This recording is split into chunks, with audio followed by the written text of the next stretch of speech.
أما بعد فأعوذ بالله من الشيطان الرجيم. بسم الله الرحمن الرحيم.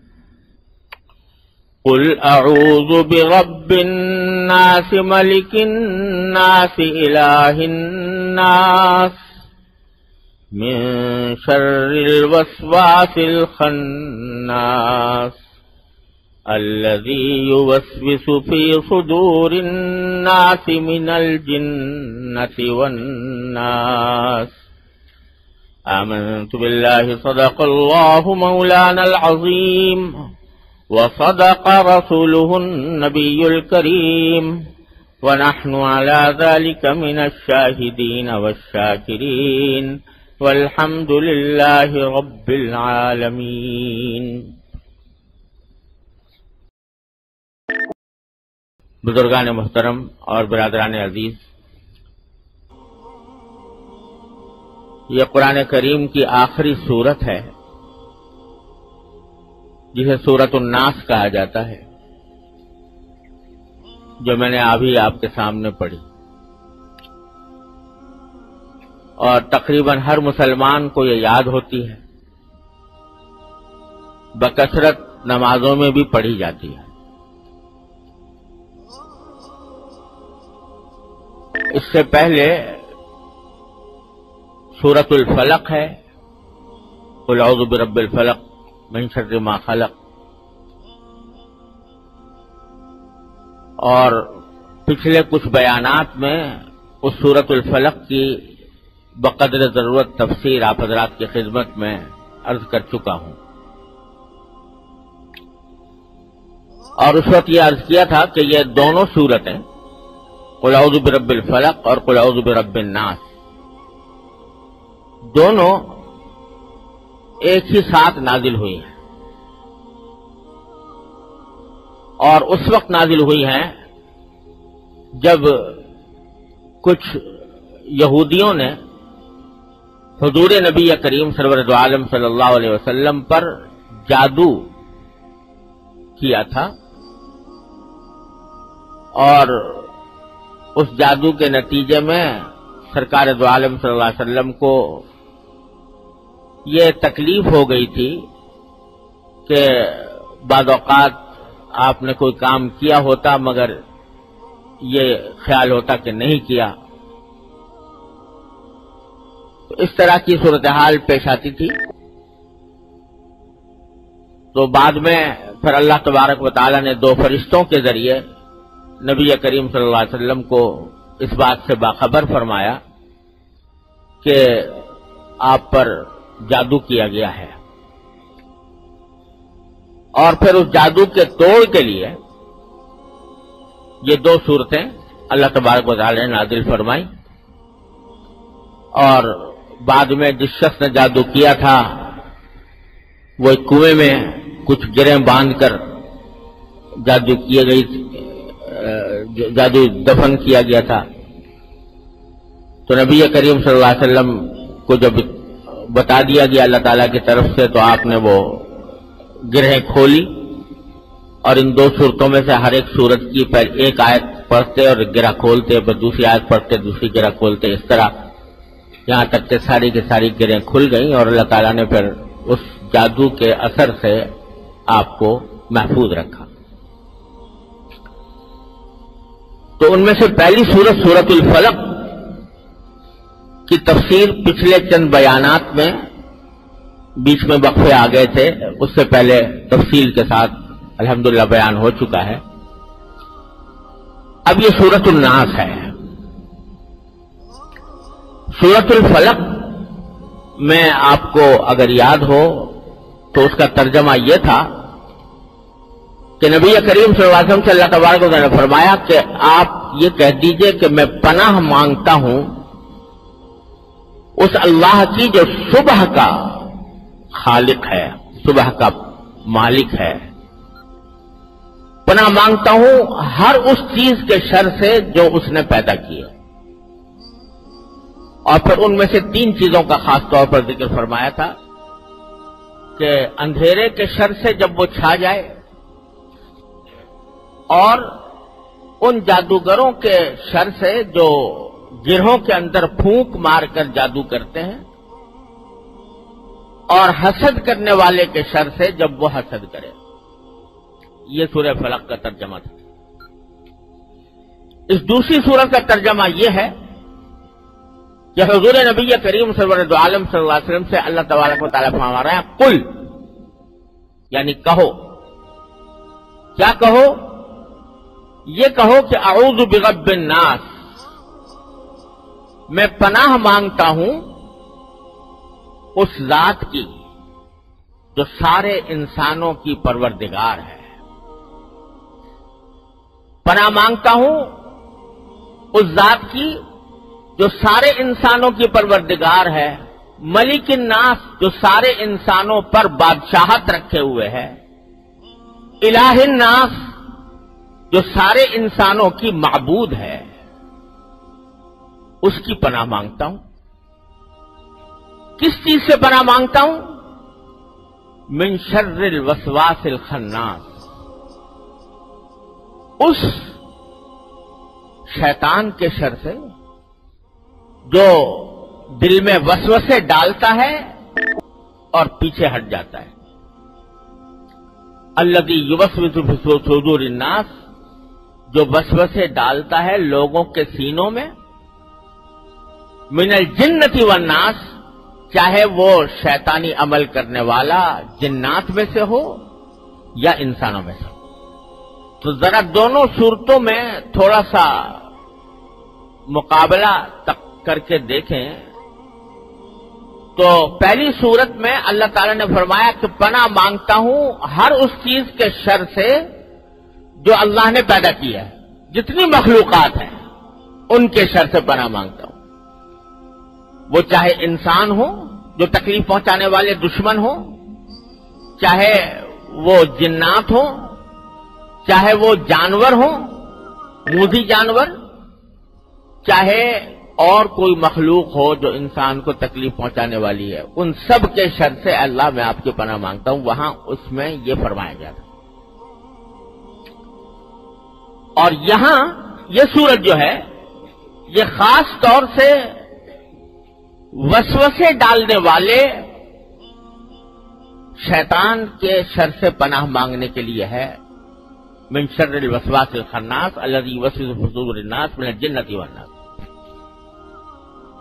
تو پہلی صورت میں در حقیقت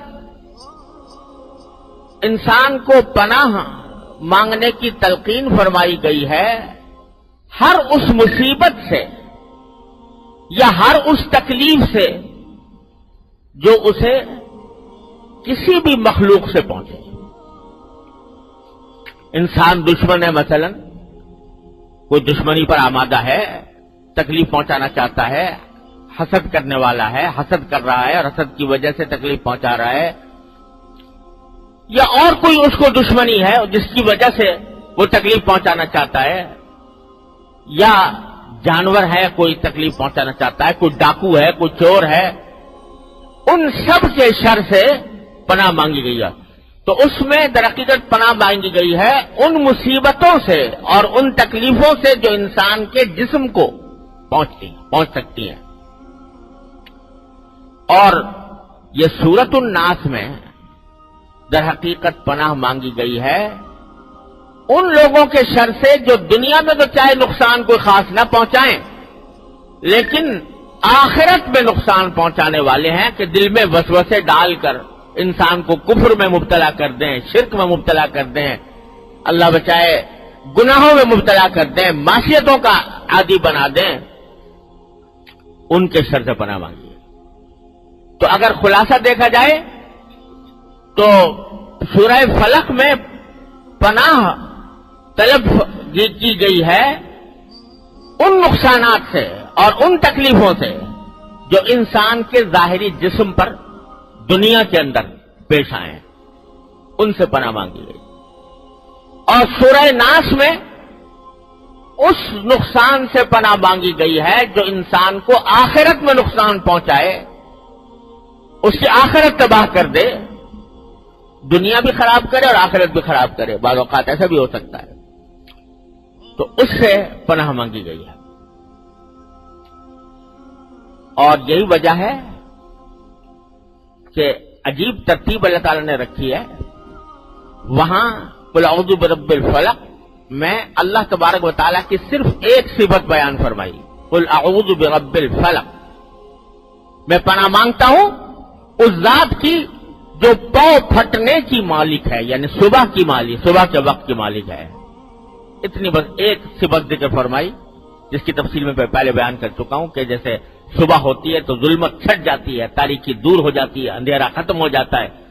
تو اللہ تبارک و تعالی ہر اندھیرے کو دور کرنے والا، ہر تاریکی کو ختم کرنے والا، ہر شر کو دور کرنے والا. وہاں صرف ایک صفت بیان کی ہے اللہ تعالیٰ کے رب الفلق. اور جن سے پناہ مانگی گئی ہے ان کی تین صورتیں ذکر کی ہیں، من شر غاسق اذا وقب ومن شر النفاثات فی العقد ومن شر حاسد اذا حسد.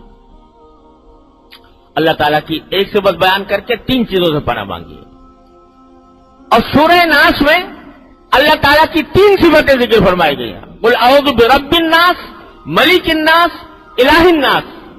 اور جس چیز سے پناہ مانگی گئی ہے وہ ایک ہی ہے، من شر الوسواس الخناس. تو تین صفتوں کا حوالہ دے کر ایک چیز سے پناہ مانگی گئی ہے، وہاں ایک صفت کا حوالہ دے کر تین صفتوں سے پناہ مانگی، تین شر سے پناہ مانگی گئی ہے. اشارہ اس بات کی طرف معلوم ہوتا ہے واللہ سبحانہ عالم کہ دنیاوی نقصان پہنچانے والے تو متعدد ہیں، بہت سے ہیں. کوئی دشمن ہے، کوئی ڈاکو ہے، کوئی چور ہے، کوئی تکلیف پہنچانے والا جانور ہے، وغیرہ وغیرہ بہت سارے ہو سکتے ہیں. منشر تو اس میں جادوگر ہے. اور اللہ تعالیٰ کی ایک ہی صفت کافی ہے اس کا جواب دینے کے لیے، قل اعوذ برب الفلق. اس کا نقصان دنیا تک محدود رہے گا اور دنیا ہی کی حد تک اس کا اثر ظاہر ہوگا. لہذا اللہ تعالیٰ کی ایک صفت کافی ہے، برب الفلق. بخلاف سورۃ الناس کے کہ وہاں ذکر ہے اس نقصان کا جو کوئی انسان کو آخرت میں پہنچائے.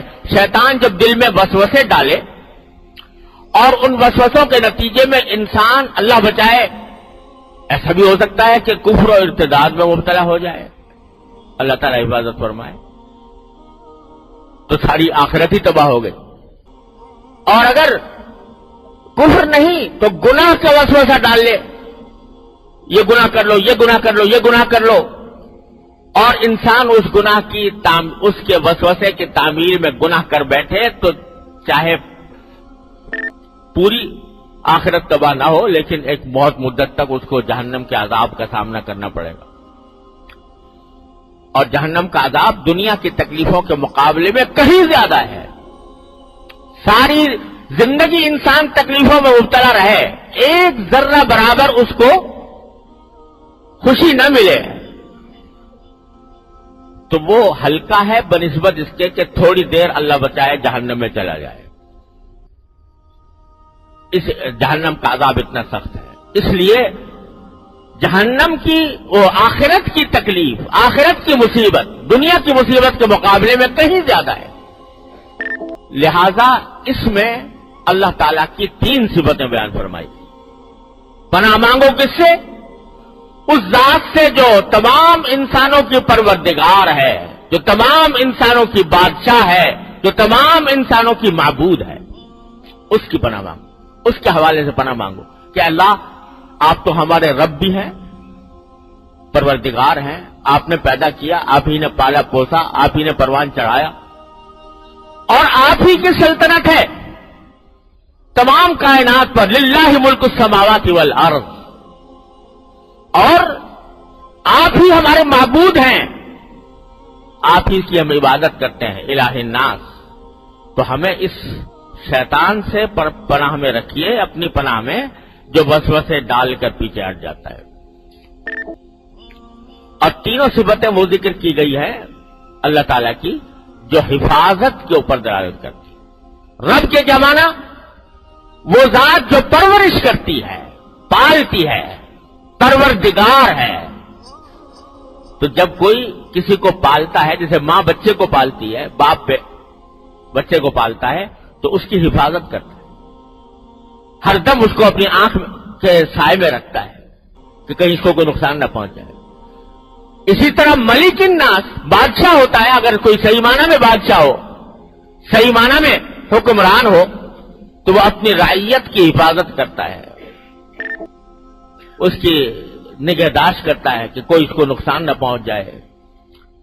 اور جب کوئی الہ الناس یعنی وہ معبود ہے، تو جو معبود ہے تو جو بندہ اس کی عبادت کر رہا ہے اس کی وہ حفاظت کرتا ہے، جو میری عبادت کرتا ہے میں اس کی حفاظت کرتا ہوں۔ تو یہ تینوں صفتیں اللہ تعالیٰ کی ایسی ذکر فرمائی گئی ہیں کہ جو حفاظت کا مفہوم اپنے اندر رکھتے ہیں کہ آپ تو ہماری حفاظت کرنے والے، ہم آپ کی پناہ مانگتے ہیں۔